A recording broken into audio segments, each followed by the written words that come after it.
Yaradılış kitabı 17-ci fəsil. İbrahim 99 yaşında olanda Rəbb ona görünərək dedi: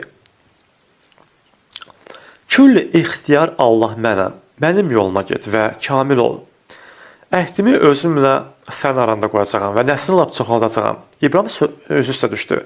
Allah onunla danışıb dedi: Mən səninlə əhd bağlamışam, sən çoxlu millətin atası olacaqsan. Daha sənə İbrahim deyilməyəcək və bugündən adın İbrahim olacaq. Çünki səni çoxlu millətin atası etdim. Nəslini lap çoxaldacağam, səndən millətlər törədəcəm və nəslindən padşahlar çıxacaq. Özün və sənin və səndən sonraki nəslin arasında əbədi əhdi qoyuram ki, mən sənin və səndən sonraki nəslin Allahı olacağam. Sənə və səndən sonraki nəslinə qərib kimi yaşadığım bu torpağı, bütün Kənan torpağını əbədi mülk olaraq verəcəm və onların Allahı olacağam. Sonra Allah İbrahimə dedi: Sən və səndən sonraki övladların nəsillər boyu əhdimə əməl edin. Mənim və səninlə və səndən sonraki nəslinlə bağladığım sizin əməl edəcəyiniz əhdin əlaməti budur. Qoy aranızda olan bütün kişilər sünnət olunsun. Sünnət ətinizi kəsin. Bu mənimlə sizin aranızda olan əhdin əlaməti olacaq. Evinizdə doğulmuş yaxud nəslinizin olmayan bu bir yadellidən satın almış kişi cinsindən olan hər uşaq 8 gün sünnət olunsun. Bu nəsildən nəslə davam etsin. Evinizdə doğulmuş yaxud satın alınmış hər uşaq mütləq sünnət olunmalıdır. Beləcə mənim əhdimin əlaməti əbədi olaraq bədəninizdə olacaq. Sünnət əti kəsilməmiş kişi cinsindən olan hər kəs xalqın arasından qovulacaq. Çünki əhdimi pozmuş olacaq. Allah yenə İbrahimə dedi: Arvadın Sarayı isə artıq Saray demə. Bundan sonra onun adı Sara olacaq. Ona xeyirday verəcəm. Ondan sənə bir oğul verəcəm. Saraya xeyirday verəcəm. O millətlərin anası olacaq və xalqların padşahları ondan doğulacaq. İbrahim üzü üstə düşdü və gülüb ürəyində dedi: 100 yaşlı adamın oğlu ola bilərmi? 90 yaşlı olan Sara doğacaqmı? Sonra İbrahim Allaha dedi: Kaş ki İsmail sənin önündə xeyirdə alaydı. Allah isə dedi: Xeyr, arvadın Sara sənə bir oğul doğacaq və adını İsa qoyacaqsan. Onunla və ondan sonraki nəsli ilə əhdimi əbədi olaraq davam etdirəcəyəm. İsmail barədə dediyin sözləri də eşitdim. Ona xeyirday verəcəyəm. Onu bəhərli edəcəyəm. Nəslini lap çoxaldacağam. O 12 başçının atası olacaq. Ondan böyük bir millət törəcəm. Əhdimi isə gələn bu vaxt Saranın sənə doğacağı İshaqla saxlayacağam. Allah İbrahimlə söhbətini bitirərək ondan ayrıb yuxarı çəkildi. İbrahim oğlu İsmaili, evində doğulan bütün nökərləri, satın aldığı hər kəsi öz evində kişi cinsində olan bütün adamları götürüb həmin gün Allahın ona dediyi kimi sünnət etdi. Sünnət əti kəsilən vaxt İbrahim 99 yaşında idi. Oğlu İsmail isə sünnət əti kəsilən vaxt 13 yaşında idi. İbrahim oğlu İsmail ilə birgə həmin gün sünnət olundu. Onunla birgə evdə bütün kişilər, evdə doğulan və yadellərdən satın almış hər kəs sünnət olundu. Yaradılış kitabı 18-ci fəsil. İbrahimə oğlu olacağı barədə vəd verilməsi. Mamre palıdın yanında Rəbb İbrahimə göründü. Bu zaman o günün istisində çadırın girəcəyində oturmuşdu. O başını qaldırıb baxanda qarşısında 3 adamın dayandığını gördü. Onları görən kimi çadırın girəcəyindən onları qarşılamağa qaçdı və yerə qədər əyilib dedi: Ey ağam, əgər indi gözünü lüt tapdımsa, qulunun yurdundan yan keçmə. İndi biraz su gətirirlər, ayaqlarını yuyub, ağac altından dincələrsiniz. Mən isə bir parça çörək gətirərəm ki, canınıza qüvvət gəlsin. Ondan sonra gedərsiniz, çünki siz qulunuzun yanından keçirdiniz. Onlar dedilər: Dediyin kimi elə. İbrahim çadıra Saranın yanına qaçıb dedi: Tez ol, 3 siyanarın un götürüb xəmir yoğur və kökə bişir. İbrahim malqaya tərəf qaçdı. Oradan körpə və yaxşı bir buzov götürüb nökərə dedi. Nökərinə verdi. Nökər də onu hazırlamaq üçün tələsdi. İbrahim kəsmiyi, südü və hazırladığı buzovu götürüb onların qabağına qoydu. Özü isə ağacın altında onların yanında durdu. Onlar da yedilər. Sonra İbrahimə dedilər: arvadın Sara haradadır? O dedi, burada çadırdadır. Onlardan biri dedi, gələn bu vaxt yenə də sənin yanına gələcəyəm. Onda arvadın Sara'nın bir oğlu olacaq. Sara onun arxasında çadırın girəcəyindən durub qulaq asırdı. İbrahim və Sara qocalıb yaşı dolmuşdular. Sara aybaşdan kəsilmişdi. O ürəyində gülüb dedi, qocaldığım halda mənə bir belə şadlıq qız verə bilərmi? Ağam da qocadır. Rəbb İbrahimə dedi, Sara nə üçün qocaldıqdan sonra mən uşaq doğa bilərəmmi deyib güldü. Rəbb üçün çətin bir şey mi var? Gələn il bu vaxt mən yenə sənin yanında olacağam və Sara'nın bir oğlu olacaq. Sara qorxduğu üçün gülmədim deyib inkar etdi. Ancaq Rəbb dedi, xeyr, güldün. O adamlar qalxıb oradan Sodoma tərəf baxdılar. İbrahim onları yola salmaq üçün onlarla birgə getdi. O vaxt Rəbb dedi, mən edəcəyim şeyi İbrahimdən gizlədəcəyəmmi? Həqiqətən İbrahimdən böyük və güclü bir millət törənəcək. Yəni bu məsihçilər bir surətdə Allahın xalqı, ruhani xalqı. Böyük və güclü də Allahın xalqı, əziz bacı qardaşlar. Böyük bir hakimiyyət verir bizə. Rəbb daxilimizdə yaşayır. Çünki mən onu seçdim ki, oğullarına və özündən sonraki nəslinə salih və ədalətli işlər görmək üçün Rəbbin yola getməyi tapşırsın. Rəbb də İbrahim barədə dediyi sözü yerinə yetirsin. Rəbb yenə dedi, Sodom və Gomorraya qarşı qalxan fəryad böyük, oranın adamlarının günahı çox ağırdır. Buna görə də aşağı inib baxacağam ki, mənə çatan fəryadın doğru olub olmadığını bilim. O adamlar oradan dönüb Sodoma getdilər, ancaq İbrahim hələ də Rəbbin önündə dururdu. İbrahim yaxın gəlib dedi, doğrudanmı sən Salihi də günahkarla birgə məhv edəcəksən? Əgər bu barədə, bu şəhərdə 50 nəfər salih adam olsa, sən yenə də oranı məhv edəcəksən? 50 nəfər salih adamın xatırına bu yerə rəhm etməyəcəksən? Axı sən bunu etməzsən, salih adamı günahkarla birgə öldürməzsən. Salih adamın aqibətini günahkarınki kimi etməzsən. Sən bunu etməzsən. Bütün dünyanın hakimi belə ədalətsiz etməz. Rəbb dedi, əgər Sodom şəhərində 50 nəfər salih adam tapsam, onların xatirinə bütün bu yerə rəhm edəcəyəm. İbrahim cavab verdi, mən önündə toz və kül kimi bir şey olsam da, indi bunu Rəbbə söyləməyə cəsarət edirəm. 50 nəfərdən 5 nəfər az salih adam tapılsa, 5 nəfər əsir olduğu üçün bütün bu şəhəri məhv edərsənmi? Rəbb dedi, əgər orada 45 nəfər tapsam, şəhərə dağıtmayacağam. İbrahim yenə onu dilə tutub dedi, əgər orada 40 nəfər tapılsa necə? Rəbb dedi, 40 nəfərin xatirinə bunu etmərəm. İbrahim dedi, mən çox danışdığım üçün Rəbb qəzəblənməsin. Əgər orada 30 nəfər tapılsa necə? Rəbb dedi, əgər orada 30 nəfər də tapılsa, bunu etmərəm. İbrahim dedi, mən yenə də Rəbbə bunu söyləməyə cəsarət edirəm. Orada 20 nəfər tapılsa necə? Rəbb dedi, 20 nəfərin də xatirinə oranı məhv etmərəm. İbrahim dedi, qoy Rəbb qəzəblənməsin ki, mən son dəfə danışacağam. Orada 10 nəfər tapılsa necə? Rəbb dedi, 10 nəfərin də xatirinə oranı məhv etmərəm. Rəbb İbrahimlə söhbətini bitirib getdi. İbrahim də öz yerinə qayıtdı. Yaradılış kitabı 19-cu fəsil. Sodom və Gomorranın məhv olması. Axşam 2 mələk Sodoma gəldi. Lut şəhərin darvazası yanında oturmuşdu. O mələkləri gördü və qalxıb onları qarşıladı və yerə qədər əyilib dedi, ağalarım, qulunuzun evinə girib gecələyin və ayaqlarınızı yuyun.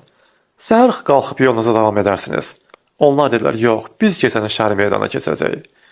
Lut onları çox dilə tutdu. Axırda onlar Lutla birgə onun evinə getdilər. Lut onları qonaq edib mayası söylələr bişirdi və onlar yedilər. Ancaq onlar yatmazdan əvvəl cavandan tutmuş qocaya qədər Sodom şəhərinin hər məhəlləsində olan kişilər evi əhatəyə aldılar. Adamlar Lutu çağırıb ona dedilər, bu gecə sənin yana gələn adamlar haradadır? Onları bizim yanımıza gətir ki, onlarla yaxınlıq edək. Lut bayra onların yanına çıxıb arxasınca qapını örtdü. O dedi, qardaşlarım, pislik etməyin. Mənim ələ getməmiş 2 qızım var. Qızlarımı sizin yanınıza gətirirəm. Onlara nə istəyirsiniz, eləyin. Ancaq bu adamlara toxunmayın, çünki onlar mənim evimin qonaqlarıdır. Kişilər qışqırıb deyirlər, geri çəkil. Bu adam burada qəribdir, ancaq ağalıq edir. İndi səninlə onlardan da pis rəftar edəcək.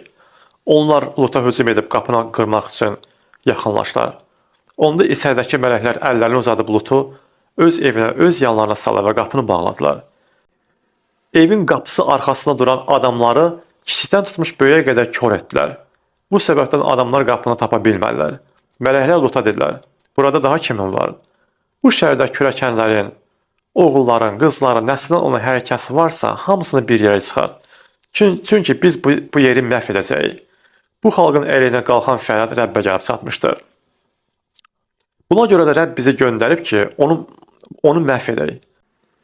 Səhər açılanda mələklər Lutu tələsdirib dedilər, qalx yanındakı arvadını və 2 qızını götür get.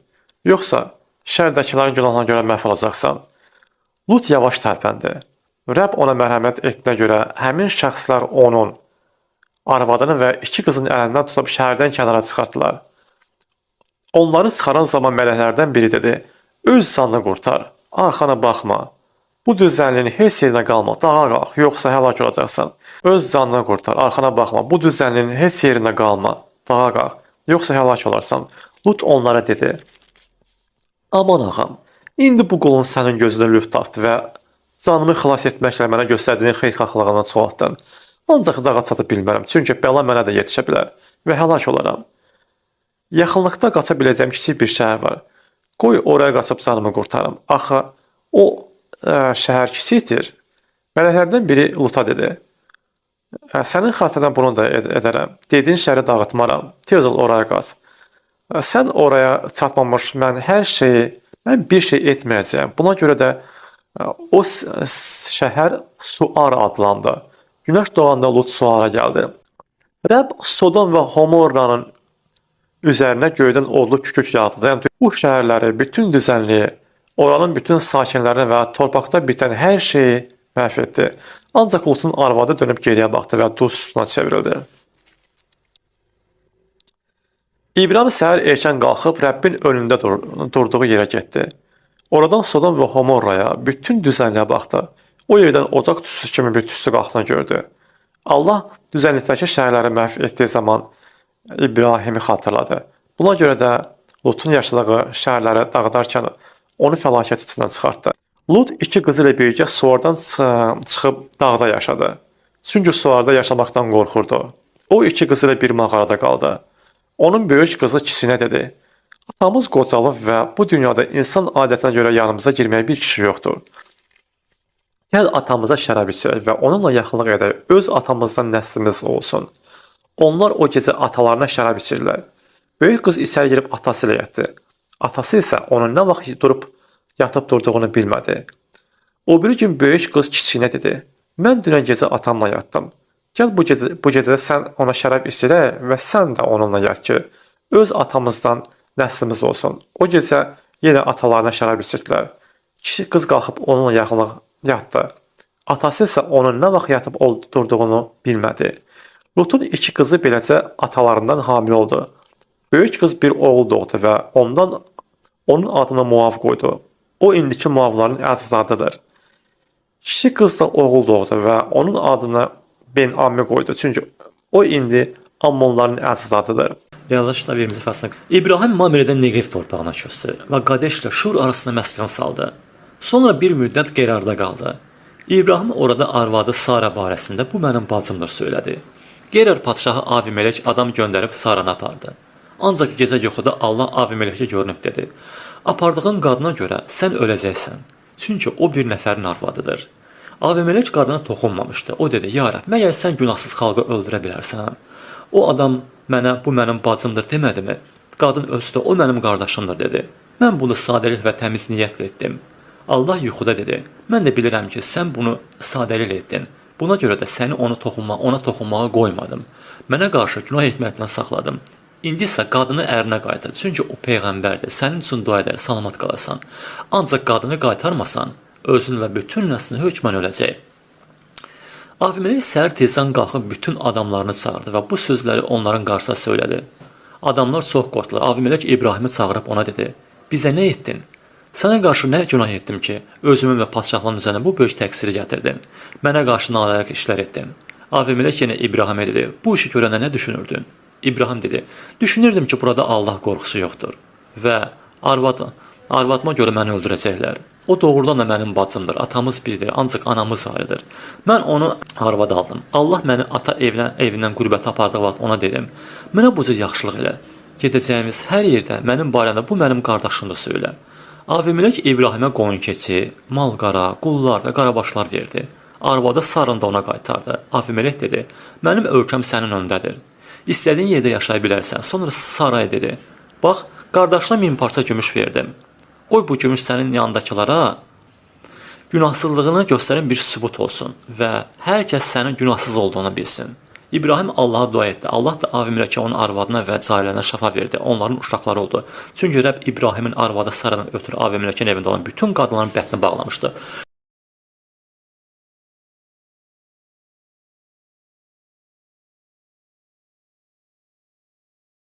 Rəbb dediyi kimi Saray nəzər saldı və ona söylədiyi sözü yerinə yetirdi. Sara hamilə oldu və İbrahimin qocağı çağında Allahın ona söylədiyi vaxt bir oğul doğdu. İbrahim Saradan doğulan oğluna İshak adını qoydu. Allah İbrahimə əmr etdiyi kimi o oğlu İshakı doğulanda 800 gün sonra sünnət etdi. İshak doğulanda İbrahimin 100 yaşı var idi. Sara dedi, Allah mənim üzümü gülürdü. Bunu eşidən hər kəs mənimlə birgə güləcək. O yenə dedi, kim İbrahimə deyərdi ki, Sara uşaq əmzirəcək? Amma qocağı sağında mən ona bir oğul doğmuşam. Uşaq böyüyüb süddən kəsildi. İshakın süddən kəsildiyi gün İbrahim böyük bir ziyafət verdi. Sara gördü ki, Misirli Həcərin İbrahimə doğduğu oğlu ona gülür. Sonra İbrahimə dedi, bu cariyəni və onun oğlunu qov. Bu cariyənin oğlu mənim oğlum İshakla birgə varisi olmayacaq. Bu iş İbrahimi çox narahat etdi, çünki İsmail də onun oğlu idi. Allah İbrahimə dedi, uşaqdan və cariyədən ötürü narahat olma. Saranın sənə söylədiyi bütün sözlərə qulaq as, çünki İshakdan törəyənlər sənin nəslin adlanacaq. Amma cariyənin oğlundan da bir millət törədəcəyəm, çünki o da sənin nəslindir. İbrahim səhər tezdən qalxdı, çörək və bir truxsu götürüb çiyninə qoyaraq Həcərə verdi. Uşağı da ona verib onu yola saldı. Həcər gedib Berşeva çölünə dolaşdı. Truxda su qurtardı. O oğlunu bir kolun altına qoydu. Sonra oradan bir ox məsafəsinə qədər aralanıb uzaqda oturdu. Oğlumun ölümü görməyim deyə dedi və uşağın qarşısında oturub hönkür-hönkür ağladı. Allah uşağın səsini eşitdi. Allahın mələyi göylərdən Həcəri çağırıb dedi, sənə nə olub Həcər? Qorxma, çünki uşağın oturduğu yerdən Allah onun səsini eşitdi. Qalx uşağı qaldır, onu qucağına qoy, götür. Mən ondan böyük bir millət törədəcəyəm. Allah Həcərin gözlərini açdı və o bir su quyusu gördü. Gedib tuluğu su ilə dolduraraq uşağa çəkdi. Allah bu uşaqla idi. O böyüyüb çöldə yaşamağa başladı və mahir oxatan oldu. O, Paran çölünə məskən saldı. Anası ona Misir torpağından bir arvad aldı. O zaman Avimələk və onun ordu başçısı Pikol İbrahimə dedi, sən nə etsin Allah səninlədir. İndi burada Allahın haqqını mənə and iç ki, nə mənə, nə də oğluma, nə də nəvəmə xəyanət edəcəksən. Mən sənə sadiq olduğum kimi sən də mənə və qaldığın torpağın adamlarına sadiq ol. İbrahim, mən and içirəm dedi. Avimələkin adamlarının qəsb etdiyi su quyusunun ötürü İbrahim Avimələki məzəmmət etdi. Avimələk dedi, bilmirəm bu işi kim etdi. Sən də mənə bildirmədin. Mən ancaq indi eşidirəm. İbrahim qoyun keçi və malqarı alıb Avimələkə verdi. Beləcə ikisi bir ət bağladı. İbrahim sürüsündən 7 dişi quzunu ayırıb qoydu. Avimələk İbrahimə dedi, ayırıb qoyduğum bu 7 dişi quzu nə üçündür? O dedi, bu 7 dişi quzunu məndən götür ki, bu quyunu qazdığıma şəhadət olsun. Buna görə də o buranı Berşeva adlandırdı. Çünki onların ikisi də orada and içdi.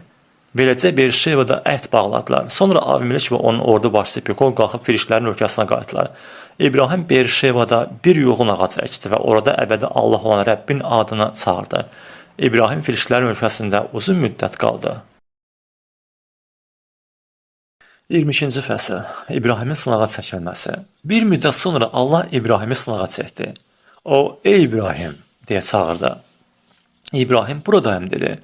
Allah dedi, sevdiyin yeganə oğlunu İshakı götürüb Moriya torpağına get. Orada sənə göstərəcəyim bir dağda oğlunu yandırma qurbanı olaraq təqdim et. İbrahim səhər tezdən qalxdı və eşşəyini planladı. Özü ilə 2 nökərini və oğlu İshakı götürdü. O yandırma qurbanı üçün odun yardı və qalxıb Allahın dediyi yerə yollandı. İbrahim 3-cü gün başını qaldırıb uzaqdan o yeri gördü. İshak Allahın dediyi yerə yollandı. İbrahim 3-cü gün başını qaldırıb uzaqdan o yeri gördü. O nökərlərinə dedi: "Siz eşşəklə birlikdə burada qalın. Mən uşaqla oraya gedəcəm. Səcdə edib yanınıza qayıdarıq." İbrahim yandırma qurbanı üçün odun götürüb oğlu İsaqın kürəyinə qoydu. Odu və bıçağı isə özü götürdü. Onlar birlikdə getdilər. İsaq atası İbrahimi çağırdı. Ay ata, o cavab verdi. Buradayım oğlum. İsaq dedi, od və odun var. Bəs yandırma qurbanı olacaq qozu haradadır? İbrahim dedi, oğlum, yandırma qurbanı olacaq qozunu Allah özü hazırlayacaq. Onlar birlikdə getdilər. Sonra onlar birlikdə getdilər. Sonra Allahın İbrahimə göstərdiyi yerə gəldilər. İbrahim orada bir qurbangah düzəldib odunları düzdü və oğlu İsaqın əl-qolunu bağlayıb qurbangaha odunların üstünə qoydu. İbrahim əlini uzadıb oğlunun başını kəsmək üçün bıçağı götürdü. Rəbbin mələyi göylərdən onu çağırdı. İbrahim, İbrahim, o mən buradayam dedi. Mələk dedi, uşağa əl qaldırma və ona bir şey etmə. İndi bildim ki, sən Allahdan qorxursan. Öz yeganə oğlunu məndən əsirgəmədin. İbrahim başını qaldırıb baxdı və arxasında boynuzları kolağa ilişmiş bir qoz gördü. İbrahim gedib qozu götürdü və oğlunun əvəzinə yandırma qurbanı təqdim etdi. İbrahim o yeri Yahvə İri adlandırdı. Buna görə də indiyə qədər belə deyilir. Rəbbin dağında hazırlanacaq. Rəbbin mələyi yenə göylərdən İbrahimi çağırıb dedi. Rəbb bəyan edir, öz varlığıma and içirəm ki, sən bu şey etdiyinə və yeganə oğlunu əsirgəmədiyinə görə mən sənə böyük bir xeyirda verəcəyəm. Nəslini göydəki ulduzlar və dəniz kənarındakı qum qədər artırıb çoxaldacağam. Sənin nəslin öz düşmənlərin şəhərlərinə sahib olacaq. Dünyanın bütün millətləri sənin nəslin vasitəsilə xeyirdə olacaq. Çünki sən mənim sözümə qulaq asın. Sonra İbrahim öz nökərlərinin yanına qayıtdı və onlar qalxıb Beerşeva getdilər. İbrahim Beerşevada sakin oldu. Bir müddət sonra İbrahimə xəbər verib söylədilər. Budur, Milka qardaşının Naxora oğullar doğdu. İlk oğlu Uz, onun qardaşı Boz, Aramın atası olan Gemuel, Keset, Xazo, Pildaş, İdlaf və Betuel, Betueldən Rivka törədi. Bu 8 övladı Milka İbrahimin qardaşı Naxora doğdu. Onun adı Reuma olan cariyəsi də Tebaxı, Qahamı, Taxaşı və Maakanı doğdu. Sara 127 il yaşadı. O bu qədər ömür sürdü. Sara Kənan torpağında olan Giryat Arbada, yəni Xevronda öldü. İbrahim yas tutub ağlamaqdan ötürü Sara'nın cəsədinin yanına getdi. İbrahim cəsədin yanına gəlib xətləri dedi. Mən sizin aranızda qərib və qonağam. Yanınızda qəbul düzəltmək üçün mənə torpaq sahəsi satın ki, öz ölümü götürüb orada bastırım. Xətlilər İbrahimə cavab verirlər. Ey ağamız, bizə qulaq as. Sən aramızda Allahın qoyduğu bir başçısan. Öz ölünü də qəbirlərimizin ən yaxşısına bastır. Ölünü bastırmaq üçün bizdən heç kəs qəbrini səndən əsirgəməz. İbrahim qalxıb o ölkənin xalqı olan xetlərə təzim etdi. Sonra onlarla danışıb dedi, əgər siz mənim ölümü bastırmağa razısınızsa, mənə qulaq asın. Mənim üçün Sohar oğlu Efrondan xahiş edin ki, tarlasının qurtaracağında olan, ona məxsus olan Maxbela mağarasını mənə satsın. Yanınızda qəbul düzəltmək üçün onu tam dəyəri ilə mənə versin. Efron xetlərin arasında oturmuşdu. Xetli Efron şəhər darvazasının yanına yığılan bütün xetlərin önündə İbrahimə belə cavab verdi. Yox ağam, mənə qulaq as. Mən tarlanı və orada olan mağaranı sənə verirəm. Öz xalqımın adamları önündə onu sənə verirəm. Get ölünü bastır. İbrahim o ölkənin xalqını təzim etdi. Sonra o ölkənin xalqının yanında Efrona belə dedi. Xahiş edirəm mənə qulaq as. Tarlanın dəyərini verirəm. Onu məndən götür. Qoy mən də öz ölümü orada bastırım. Efron İbrahimə cavab verdi. Ay axam, mənə qulaq as. Torpağın qiyməti 400 şəkil gümüşdür. Mənimlə sən aranda bu nədir? Ölünü bastır. İbrahim Efronun sözünü qəbul edib xətlərin yanında Efronun dediyi kimi tacirlərin tərəzi daşları ilə 400 şəkil gümüş çəkdi. Beləcə, Mamre qarşısında Maxbelada olan Efronun tarlası, oradakı mağara, tarlada və onun ərazisində olan bütün ağaçları xətlərin gözü önündə, şəhər darvazasında yığılanların qarşısında İbrahimin mülkü oldu. Bundan sonra İbrahim arvadı Sara'nı Kənan torpağında olan Mamreyə, yəni Xevron qarşısındakı Maxbela tarlasının mağarasına bastırdı. Beləcə, xətlilər tarlanı və orada olan mağaranı qəbul düzəltmək üçün İbrahimə mülk verdilər. İbrahim qocalıb yaşı dolmuşdu. Rəbb hər şeydə ona xeyir-dua vermişdi. Bir gün İbrahim evində bütün işləri idarə edən qulbaşıya dedi. Əlini budumun altına qoyub göyün və yerin Allahı Rəbbin adına mənə and iç ki, oğluma aralarında yaşadığım Kənanların qızlarının arvadı almayacaqsan. Ancaq mənim ölkəmə, qohumlarımın yanına gedib oğlum İshak üçün arvad alacaqsan. Nökər ona dedi, bəlkə qız mənimlə birgə bu ölkəyə gəlməyə razı olmadı, onda oğlumu sənin çıxdığın ölkəyə aparırmı? İbrahim ona dedi, bax oğlumu oraya aparma. Məni atamın evindən və doğulduğum torpaqdan çıxaran, mənimlə danışan və and içər ki, bu torpağı sənin nəslinə verəcəyim deyən göylərin Allah Rəbb öz mələyini sənin önündə göndərəcək və sən oradan oğluma arvad alıb gətirəcəksən. Əgər o qadın sənə gəlmək istəməsə, sən bu anddan azad olursan, ancaq mənim oğlumu oraya aparma. Nökər əlini ağasının İbrahimin burnunun altına qoyub, bu işə görə and içdi. Nökər ağasından 10 dəvə və ən yaxşı hədiyyələr götürüb getdi və Aram Naharayimən, Naxorun şəhərinə gəldi. Axşam qadını su çəkmək üçün çıxdıqları zaman onun dəvələri şəhərin kənarında olan su quyusunun yanında dayandı. Sonra dua etdi. Ya Rəbb, ağam İbrahimin Allahı, yalvarıram, bugün işimi avand elə və ağam İbrahimə xeyirxahlıq göstər. Mən bu bulağın yanında dururam. Şəhər sakinlərinin qızları su çəkmək üçün buraya gəlirlər. Qoy elə olsun ki, mənim xahiş edirəm. Səhəngini endir su içim deyəcəm və mənə özün də iç və dəvələrini də verim. Söyləyəcək qız, qulun İshak üçün təyin etdiyin arvad olsun. Bundan bilirəm ki, ağama xeyirxahlıq edirsən. O duasını bitirməmişdi ki, İbrahimin qardaşı Naxorun arvadı, Milkadan doğulan oğlu Betuelin qızı Rivka çiynindən sənət gəldi. Qız görünüşcə çox gözəl idi və hələ bakirə idi. O bulağa indi və səhəngini doldurub yuxarı qalxdı. Nökər onun qabağına qaçıb dedi, xahiş edirəm, səhəngindən mənə biraz su ver, içim. Qız dedi, ağam, buyur iç. Qız tez səhəngini əl üstünə indirdi və ona su verdi. Ona su verəndən sonra dedi, dəvələrim üçün də su çəkim, içib doysunlar. Qız tez səhəngini təşnəyə boşaltdı. Su çəkmək üçün cəld qunun yanına qaçdı və nökərin bütün dəvələri üçün su çəkdi. O adam sakit duraraq diqqətlə qıza baxırdı ki, Rəbbin onun yoluna xeyir dua vermədiyini bilsin. Dəvələr su içib qurtaranda o adam çəkisi 1 beq olan qızıl burun sırğası qızın qolları üçün çəkisi 10 şəkil olan 2 biləzik götürüb dedi. Mənə də görüm sən kimin qızsan? Atanın evində bizə gecə qalmaq üçün yer tapılarmı? Qız ona dedi, mən Milkanın Naxora doğduğu Betuelin qızıyam. Yenə dedi, bizdə saman da, yem də çoxdur və gecələməyə yer də var. O adam əyilib Rəbbə səcdə etdi. Sonra dedi, ağam İbrahimin Allahına, Allah Rəbbə alqış olsun ki, xeyirxahlığını və sədaqətini ağamdan əsirgəmədi. Rəbb məni birbaşa ağamın qardaşının evinə gətirdi. Qız qaçıb anasının evində bu barədə danışdı. Rivkanın bir qardaşı var idi. Adı Lavan idi. Lavan çıxıb o adamın yanına bulağa qaçdı. O bacısının burun halqasını və qollarındakı biləziyi görəndə bacısı Rivkanın bu adam mənimlə belə danışdı. Sözlərini eşitəndə o adamın yanına gəldi. O bulaq başında dəvələrin yanına dayanmışdı. Lavan dedi, ey Rəbbin xeyirda verdi adam. İçəri gəl, nə üçün barədə durursan? Mən sənə otaq və dəvələrinə yer hazırlamışam. O adam evə girdi. Lavan dəvələrinin yükünü boşaltdı. Onlara saman və yem verdi. O adama və onunla birgə olanlara ayaqlarını yumaq üçün su verdi. Onların qabağına yemək gətirdi. Ancaq həmin adam dedi, məqsədimi söyləməyincə yeməyəcəm. Lavan dedi, söylə. O dedi, mən İbrahimin nökəriyəm. Rəbb ağama çoxlu xeyirda verdi. Onu varlandırdı.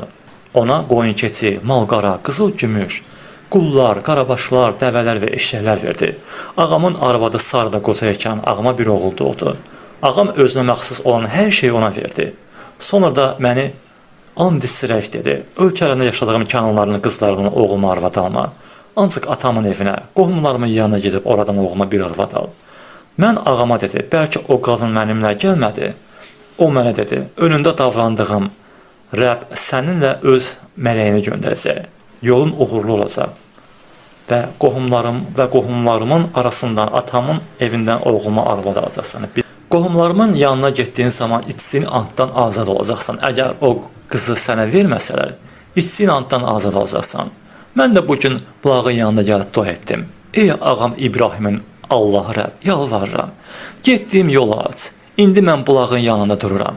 su içməyə gələn və mənim ona xahiş edirəm, mənə səngindən biraz su ver içim deyəcəyim. Onun da mənə sən də iç dəvələrinə də gedim su çəkim söyləyəcək qız ağamın oğlu üçün Rəbbin təyin etdiyi arvad olsun. Mən ürəyimdə dua etməyi qurtarmamışdım ki, Rivka səngi sinində gəldi və bulağa enib su çəkdi. Ona dedim, xahiş edirəm, mənə su ver. O tez səhəngin içindən endirib dedi, sən də iç, gedim dəvələrinə su verim. Mən içdim, o isə dəvələrə su verdi. Ondan soruşdum, sən kimin qızısan? O dedi, Milkanın naxıra doğulu Betuyelin qızıyam. Mən də onun borundan halqa və qollarına biləkçik taxdım. Sonra əyilib Rəbbə səcdə etdim. Ağamın qardaşı qızını, oğlunu almaq üçün məni birbaşa buraya gətirən ağam İbrahimin Allaha Rəbbə şükür etdim. İndi mənə deyin görüm, siz ağama xeyirxahlıq və sədaqət göstərmək istəyirsinizsə yox. Bunu mənə bildirin ki, mən də nə edəcəyimi bilim. Lavan və Betuyel ona belə cavab verdilər. Bu iş Rəbdən oldu. Sənə nə yaxşı, nə də pis söz deyə bilərik. Bax, Rivka qarşındadır. Onu götürüb getir və qoy o Rəbbin söyləri kimi ağanın oğluna arvad olsun. İbrahimin nökəri onların sözlərini eşitəndə yerə qapanıb Rəbbə səcdə etdi. Nökər qızıl gümüş şeyləri və paltarlar çıxarıb Rivkaya verdi. Nökər qızıl gümüş şeylər və paltarlar çıxarıb Rivkaya verdi.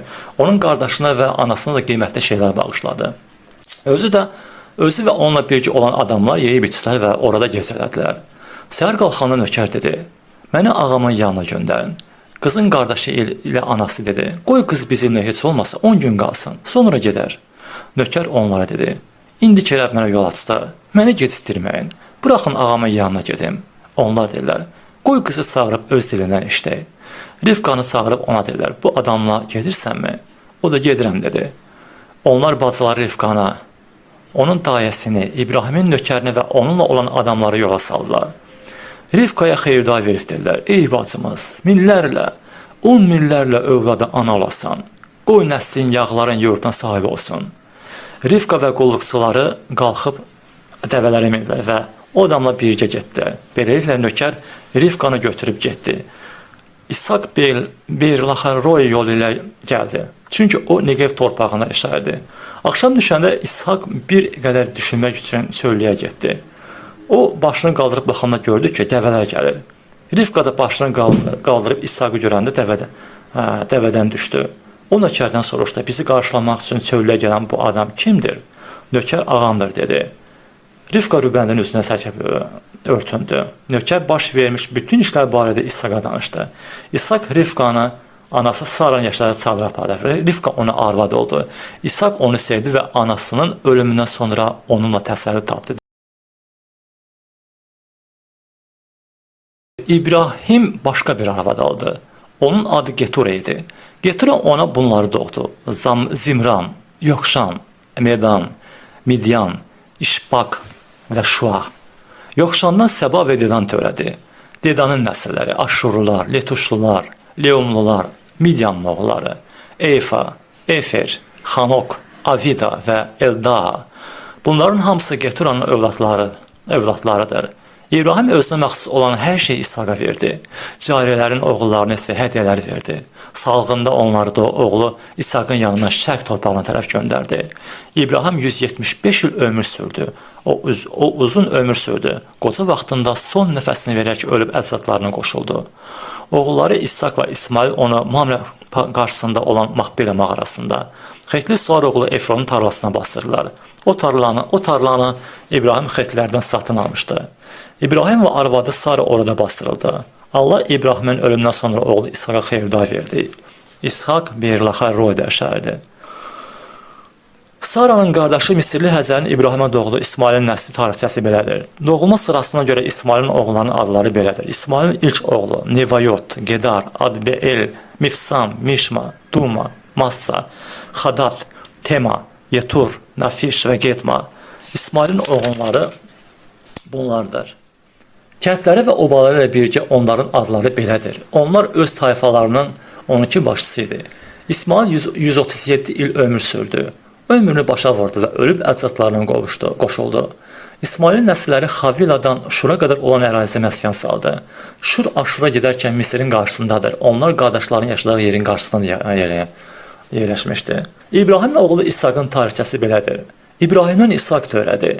İshak Paddan Aramlı Lavanın bacısı Aramlı Betuelin qızı Rivkanın arvad alanı 40 yaşındaydı. İshak arvadı üçün Rəbbə yalvardı. Çünki o sonsuz idi. Rəbb İshakın yalvarışını eşitdi. Onun arvadı Rivka hamilə oldu. Rivkanın bətnindəki uşaqlar çarpışmağa başladılar. O da niyə bu iş başıma gəldi deyib bu barədə Rəbdən soruşmağa getdi. Rəbb ona dedi: Sənin bətnində 2 millət var. Sənin qarnından 2 xalq çıxacaq. Bir xalq o bir xalqdan güclü olacaq. Böyüyü kiçisinə qulluq edəcək. Rivkanın doğmaq vaxtı çatanda məlum oldu ki, onun bətnində əkizlər var. İlk doğulan uşağın bütün dərisi qırmızı və tüklü cübbə idi.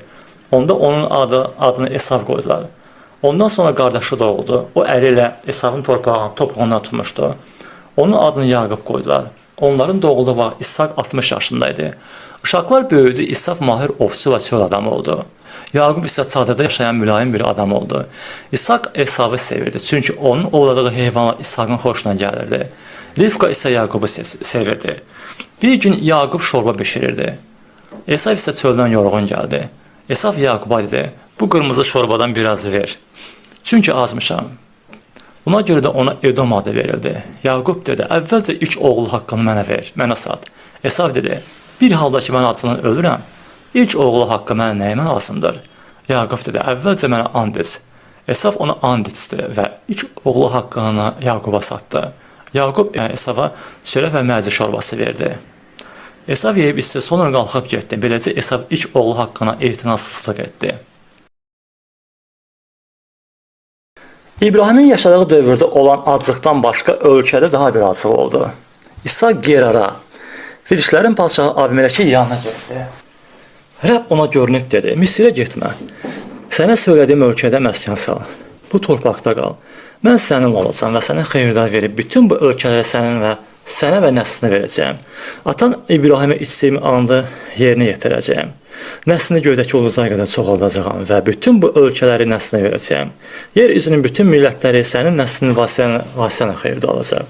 Çünki İbrahim sözünə qulaq asıb mənim buyruğuma, əmrlərimə, qaydalarıma və qanunlarıma əməl etdi. İshak da Gerarda qaldı. O ölkənin sakinləri İshakın arvadı barədə soruşanda bu mənim bacımdır dedi. Çünki mənim arvadımdır deməyə qorxdu. Öz-özünə dedi: Yoxsa Rivqadan ötürü bu yerin adamları məni öldürərlər. Rivqa görünüşcə çox gözəl idi. İshak orada uzun müddət qaldı. Bir gün Filistlərin padşahı Avimelek pəncərədən baxıb gördü ki, İshak arvadı Rivqanı əzləyir. Avimelek İshakı çağırıb dedi: O ki sənin arvadındır, bəs niyə onun barəsində bu mənim bacımdır dedin? İshak ona dedi: Çünki istəmədim ki, ondan ötürü ölüm. Avimelek dedi: Bu nə işdir başımıza gətirdin? Az qalmış ki, xalqdan biri sənin arvadına yatsın. Beləcə bizi günaha batıracaqdın. Sonra Avimelek bu adama və onun arvadına toxunan mütləq öldürəcək deyə bütün xalqa elan etdi. İshak o torpaqda toxum əkdi və o 100 qat məhsul aldı. Beləcə Rəbb ona xeyir-dua verdi. Bu şəxs böyük adam oldu. Çox böyük adam olana qədər get-gedə yüksəldi. Onun çoxlu qoyun keçisi, mal qarası və xidmətçiləri olduğuna görə Filistlər ona paxıllıq etməyə başladı. İbrahimin dövründə atasının qollarının qazdığı bütün qoyunları Filistlər qapayıb torpaqla doldurmuşdu. Avimelek İshaka dedi: Yanımdan get, çünki bizdən çox güclü oldun. İshak oradan getdi. Gerar vadisində məskən saldı və orada qaldı. İshak atası İbrahimin dövründə qazılmış su quyularını yenə qazdı. Çünki Filistlər İbrahimin ölümündən sonra onu qapamışdılar. O atasının qoyduğu adları yenə onlara verdi. İshakın qulları vadidə torpağı qazdılar və bir içməli su quyusu tapdılar. Gerar çobanları su bizimdir deyib İshakın çobanları ilə mübahisə etdilər. O quyunun adını Esek qoydu. Çünki onun üstündə mübahisə etmişdilər. Onlar başqa bir quyu qazdılar. Onun üçün mübahisə etdilər. Ancaq bu quyunun adını Sitna qoydular. İshak oradan köçüb başqa bir quyu qazdı. Ancaq onun üçün mübahisə etmədi. Buna görə də İshak onun adını Rehavot qoyub dedi: Rəbb bizə genişlik verdi və biz bu torpaqda çoxalacaq. 3 quyu qazdılar. İshak oradan bir şey var getdi. O gecə Rəbb ona görünüb dedi: Mən atan İbrahimin Allahıyam. Qorxma, çünki mən səninləyəm. Qulum İbrahimə görə sənə xeyir-dua verəcəm və nəslini çoxaldacağam. İshak orada bir qurbangah düzəltdi və Rəbbə sitayiş etdi. O özünə çadır qurdu. İshakın qulları orada bir quyu qazdılar. O zaman Avimelek məsləhətçisi Axuzud ordu başçısı Pikol ilə birgə Gerardan İshakın yaşadığı torpağa gəldi. İshak onlara dedi: "Nə üçün yanıma gəlmisiniz? Sizin ki məndən acınız gəlirdi və məni yanınızdan qovdunuz?" Onlar dedilər: "Biz gördük ki, Rəbb doğrudan da səninlədir. İndi istəyirik ki, səninlə bizim aramızda and olsun. Gəl səninlə and bağlayaq ki, biz sənə toxunmadığımız və yalnız yaxşılıq edib sağ-salamat yola saldığımız kimi sən də bizə heç bir pislik etməyəcəksən. İndi sən Rəbbin xeyirda verdiyi adamsan." İshak onlara ziyafət verdi və onlar yeyib içdilər. Səhər tezdən qalxıb bir-birlərinə and içdilər. İshak onları yola saldı və onlar sağ-salamat onun yanından getdilər. O gün İshakın qulları gəldilər və qazdıqları quyu barədə ona bildirərək su tapdıq dedilər. İshak bu quyunun adını Şiva qoydu. Buna görə də şəhərin adı bu günə qədər Beer-Şevadır. İshak 40 yaşında olanda Xetli Beyerin qızı Yəhudəti və Xetli Elonun qızı Basmatı arvad aldı. Onlar İshakın və Rivqanın ürəklərinə dərd oldu.